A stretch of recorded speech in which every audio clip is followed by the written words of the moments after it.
Control players denied. Hey Control Nation, I'm Dr. Red. This video is presenting a rules analysis of the Ian Robb controversy at Worlds 2024. First, ladies and gentlemen, we're going to watch the video of what happened, and I'll commentate along the way. Second, we will explain the controversy, followed by an analysis of the Play Pokemon standards of conduct and the tournament rules. Then I will suggest 3 debates arising from this situation in the Pokemon TCG community, and finally conclude. Please note, ladies and gentlemen, this presentation is not attempting to justify TPCi's rulings, only explain what they are and how they apply to this situation. You are welcome to make up your own minds about it all, and please leave a comment as I enjoy reading what you think.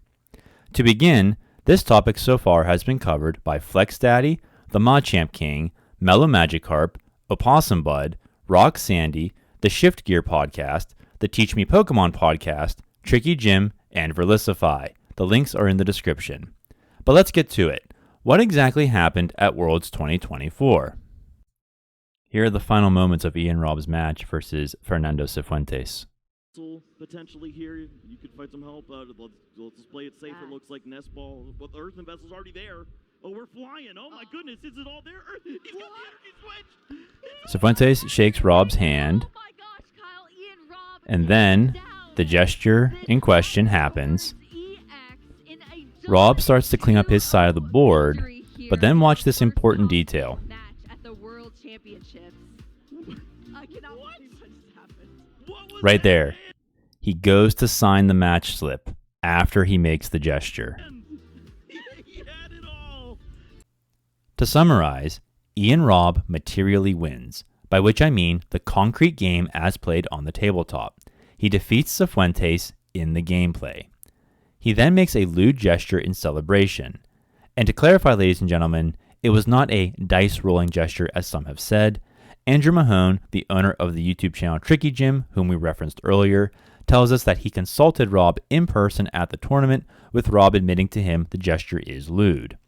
Last, Robb signs the match slip solidifying the end of the match, and everything proceeds accordingly, his post-match interview, etc., until we get to the top 4 match, wherein we see Cifuentes make a second appearance. This graphic, ladies and gentlemen, shows what viewers saw on their screens and in person as per the tournament bracket for Top Cut. The first graphic shows Ian Robb advancing to the semifinals, or top 4, having materially defeated Fernando Cifuentes in the quarterfinals, or top 8. The second graphic shows an updated bracket with Jesse Parker advancing to top 4 and facing off against Cifuentes instead of Robb. The reason why, ladies and gentlemen, this detail is important is because players were wondering why Jesse wasn't promoted directly to the finals. In other words, why did he have to face Cifuentes when Cifuentes materially lost? It is also important to note, ladies and gentlemen, that Ian Robb was given a match loss and not a disqualification, because if he was disqualified, his name would be removed from 7th place in the rankings on the official Pokemon website. And with that being said, let us look at the Play Pokemon standards of conduct and tournament rules, because these documents are where the answers lay as to why Robb was given a match loss and Parker not promoted to the finals. To clarify, ladies and gentlemen, we are looking only at the relevant parts of this document, and we are using the most recent edition. Let's start with the tenets of the spirit of the game. Rule 2.1.1 reads, as a game, Pokemon is meant to be fun for all parties involved. When a game ceases to be fun, players find other things to do. By contributing to a safe, friendly atmosphere, participants can be instrumental in helping those around them enjoy their experience. The rule goes on. Players should refrain from causing unnecessary delays to games or engaging in behavior that may negatively impact the experience of those around them. The reason why this statement is so broad is because there are too many possibilities for what can go wrong. So an overarching principle of what sounds like be family friendly is what guides the kinds of decisions in Robb's situation, with this rule being directly applied. Next, we're just noting gross infringement of community standards just to be comprehensive. The examples they give are quite serious, but we don't need to establish anything further thereof. What we do need to establish, however, is that for streamed matches, penalties are taken more seriously, presumably because of children's exposure to unacceptable behavior and language at a G-rated event. One might say the players are already in the metaphorical hot seat when on stream. Rule 3.6.2 reads, rules infractions committed during streamed matches that are not immediately addressed may be identified and penalized upon subsequent review of match footage. Additionally, certain kinds of penalties, especially those related to unacceptable behavior or language, may be escalated when the infraction occurs during a streamed match. We also need to note, ladies and gentlemen, that, quote, the Play Pokemon program adopts guidelines rather than rules when it comes to penalties, end quote. That's exactly what we said just now in reference to the overarching family-friendly principle. The rule goes on to say that penalties may be increased or decreased in severity based on the individual circumstances of the situation. The entire clause is basically saying that Play Pokemon reserves the right to go back and review anything questionable and take action thereof, hence the delay in issuing Rob his match loss. Now let's look at the tournament rules.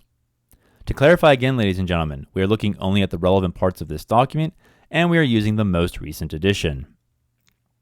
The kind of gesture Rob performed qualifies as an unsportsmanlike conduct resulting in a match loss. More specifically, it is, quote, behavior that displays a lack of respect for the enjoyment of others in attendance, end quote. This phrasing is in accordance with the Standards of Conduct Rule 2.1.1. Play Pokemon gives a number of examples, but again, there are too many possibilities here to list them all. Judges have to interpret the rules to fit unique situations, and Rob's situation best fits under this one, 7.3.1.2. Now let's look at the match slip rules. Remember, Rob signed his slip after he made the gesture. Rule 3.4.4.1 states that match slips exist as a written record of the result from any one match, and, quote, once a match slip has been signed, that result is considered final, end quote, which means once signed, the slip cannot be changed. Rule 4.5 reiterates the same thing, namely that, quote, once a match result has been recorded on a signed match slip, that result is considered final and cannot be changed, end quote.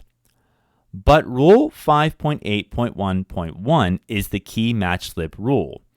It states, quote, the match ends when both players have agreed upon the result and signed the accompanying match slip, end quote. Unlike the previous two rules, which state that the signing of the match slip makes the result final, the key phrasing in this rule is, the match ends. Because until the slip is signed, the rule suggests that the match is still going on.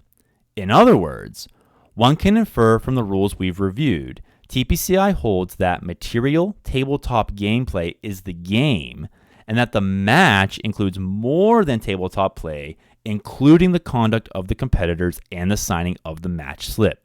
That is to say, because Ian Robb made the gesture before signing, as we saw in the video, the gesture is considered part of the top 8 match, not the future top 4 match.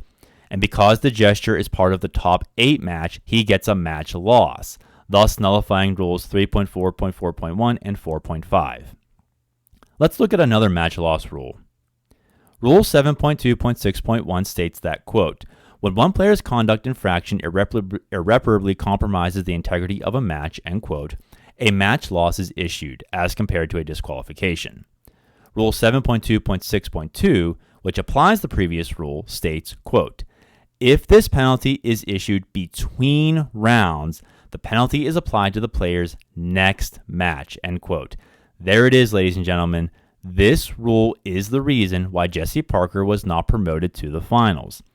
As far as TPCi is concerned, the round had not concluded due to the match slip not being signed, so the penalty was not counted as being issued between rounds. If the gesture came after signing the match slip, the result would hold, and the match loss would apply to the top 4 match as per rules 5.8.1.1 and 7.2.6.2. Therefore, according to the tournament rulebook, TPCi was right not to pass Jesse Parker into the finals and to instead grant Fernando a top 4 match. So what happens now? Minimally, ladies and gentlemen, I want to suggest that there are at least 3 debates coming out of this controversy worthy of discussion. First, should the match slip rules exist? And by rules, we mean 5.8.1.1, the signing of the match slip as the official result, and 7.2.6.2, the penalty between rounds. I think, ladies and gentlemen, this question is what has the players up in arms the most. Players are arguing that the material gameplay has nothing to do with Rob's gesture, and that for this reason, the match slip rule is unfair, or it ought to be changed such that Robb would lose in the top 4 instead. Second, did Ian Robb's behavior compromise the integrity of the match? The thought is, what he did had no bearing on the material outcome, so how can integrity be an issue?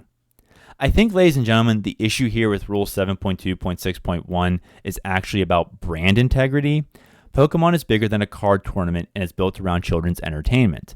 Compromising a match's integrity for TPCi is more than whether Ian Robb makes a lewd gesture, because the brand's integrity is also on the line.